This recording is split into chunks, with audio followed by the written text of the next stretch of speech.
પ્રભુ અમારે માસીની દીકરી બેન શ્રી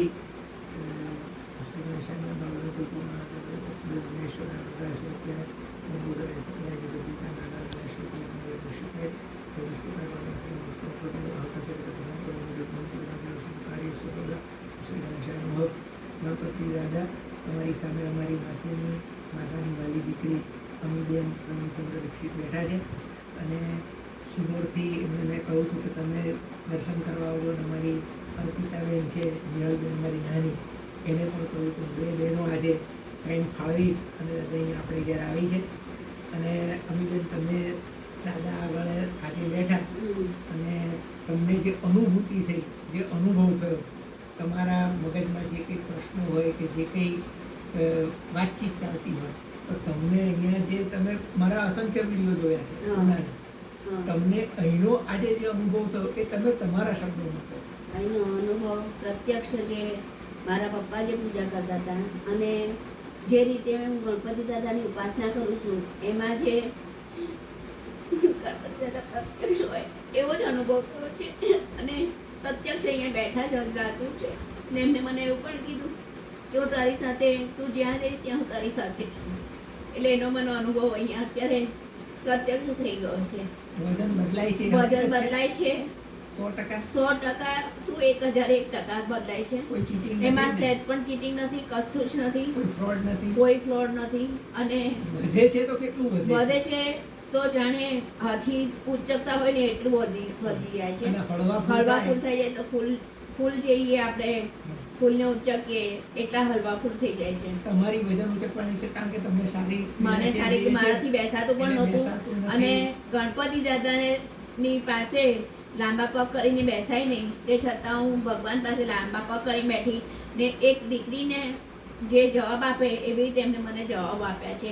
અને હલકા ફૂલ થઈ જવાનું કીધું છે ત્યારે એમને હલકા ફૂલ થઈ ગયા છે. તમને આશીર્વાદ બધા જ આપ્યા છે. જે પૂછ્યું છે એનું નિરાકરણ એમને મને સચોટ આપ્યું છે. મારા જિંદગીમાં આગળ વધવા માટેનું કશું નથી, પણ જે મારી જિંદગીમાં જે અસરો થઈ છે એનું જ મેં એમને પૂછ્યું છે ને એના સચોટ જવાબ એમને મને આપ્યા છે. અમીબેન તમારી ઉંમર 60 ઉપર ના પૂછાય, 60 વર્ષની છે મારી ઉંમર.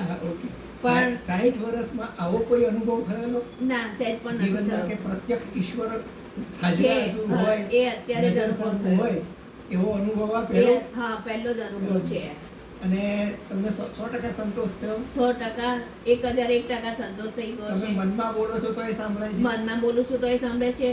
પછી પુનર્જન્મ ઉપર વાતચીત થઈ કે આપણે કોઈને કહેવાની નથી, એમાં પણ એમને સચોટ જવાબ આપ્યો છે. જે સત્ય છે પુનર્જન્મ પણ સત્ય હકીકત છે. એ પણ સત્ય હકીકત છે. લેણદેણ હોય તો જીવ પાછા આવતા હોય છે. હા, અને મેં મારા ભાઈ માટે જ પૂછી જોયું હતું કે મારા ભાઈને ત્યાં આગળ જે બાબો આવ્યો છે એ ફરીથી મારો ભાઈ આવ્યો છે, તો એમના જવાબમાં એમને એવું પણ કીધું કે હા, કારણ કે મારા ભાઈના બાબો એ બિલકુલ મને મારો ભાઈ મોટો છે પણ એમનો નાના સ્વરૂપના ફોટા જોયા છે એ જ પ્રમાણે છે એનું બોલવાનું, હસવાનું. હજી બોલી નથી શકતો પણ એની જે પદ્ધતિ જે છે બાળપણની એ બિલકુલ એવી જ છે. નાનપણના અચલભાઈ ખ્યાલ આવે. નિયલબેન, તમારો અનુભવ શું બોલ્યો? મારો અનુભવ હું સાચું કહું ત્યારે હું અહીંયા જ્યારે આવી ત્યારે મનમાં શંકા લઈને આવી હતી.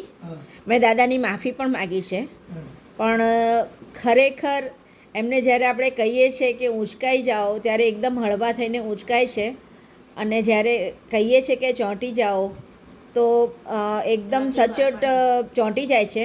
અને એક પ્રશ્ન તો એવો હતો જેનામાં રતિભર પણ એ હાલ્યા નથી મારાથી, અને કદાચ એનો વિડીયો તમે બનાવ્યો છો તો તમે જોઈ શકશો કે હા, એટલે એ અનુભૂતિ મારા માટે બહુ જ અલગ છે કે બિલકુલ નથી હાલ્યા એમ મારાથી. આમ તો હું લગભગ 3-3.5 વર્ષની હતી ને ત્યારે 50 કિલોનું જે ત્રાટ હતું ને એ ઉંચકીને ફરતી હતી. એટલે મારા જે મકાન માલિક હતા ને એ એમ કહેતા હતા કે આના માટે સ્વયંવર કરવો પડે અને આ ત્રાટ ઉંચકે ને એની જોડે પરણાવાય એમ. અને એઝ ઇટ ઇઝ આજની તારીખે પણ મારું એટલી કેપેસિટી ખરી હું વજન ઊંચકવું હોય તો. દાદાનું વજન વધે તો કેટલું વધ્યું લાગ્યું તમને? ઘણું બધું, કારણ કે મારાથી હલતું જ નહોતું. તમે માર્ક કર્યું હોય તો મને શ્વાસ ચડી જતો તો ઊંચકતા 1-2 વખત. ઉધરસ હળવા ફૂલ પણ, હા, થાય. હળવા ફૂલ થાય તો ઊંચકાઈ જતા હતા.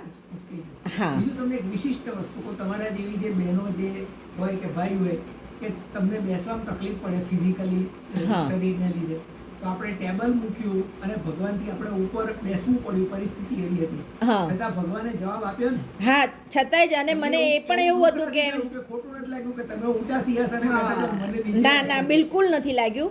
એનું નામ તો મને તમે બેસતા કીધું. પહેલા થોડોક સંકોચ થતો હતો, પણ મેં એનું જોયું નામ જ કે એવું દાદા નથી કહેવાય. થયું કાંઈ એમ. એનું નામ જ દાદા કહેવાય. હા, એનું નામ જ દાદા હા. છોકરા બેઠા હોય તેમને કોઈ કે વાંધો હતો?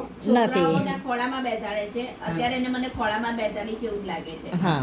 આપણને એક અનુભૂતિ થઈ કે ભાઈ હા. ખરેખર એ સાક્ષાત છે, હજરાજુ ને છે. મારા પપ્પા માટે હજરા હજુર હતા અને ને અત્યારે પણ એ હજરા હજુર છે. પ્રવીણ માસા ગણપતિ દાદાનો ઉપાસક હતા ને પેલો જે ગુજરાત ફર્સ્ટનો વિડીયો હતો મારો હા. interview, હા, હા. એમાંય મેં વાત કરી હતી કે ભાઈ અમારા માસા ગણપતિ દાદાનો ઉપાસક હતા. હા.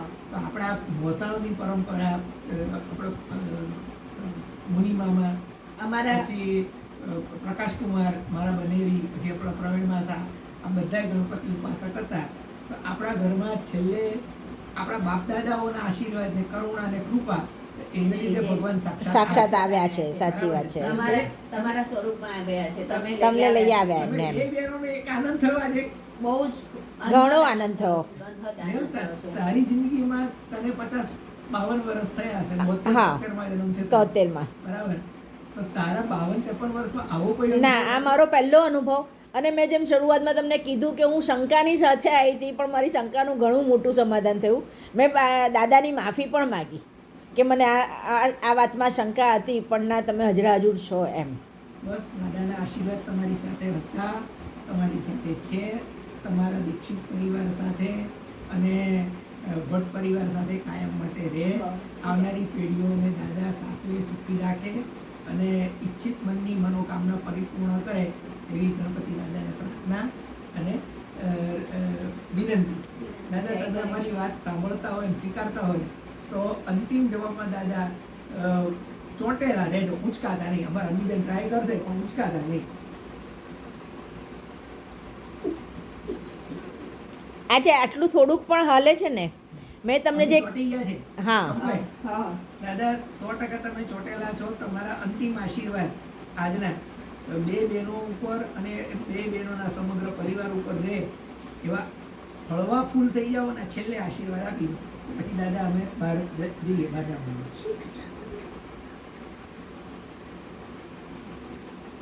અત્યાર સુધી અમે તું જેટલું નથી ઉંચકી શકી એટલા આ વખતે ઉંચકાયા. ઉંચકાયા ને? આશીર્વાદ લઈ લો બેટા. ઈશ્વર તમારી સાથે રહે અને કાયમ આપણી બધાની સાથે. બરાબર? આપણી મનની મનોકામના પરિપૂર્ણ.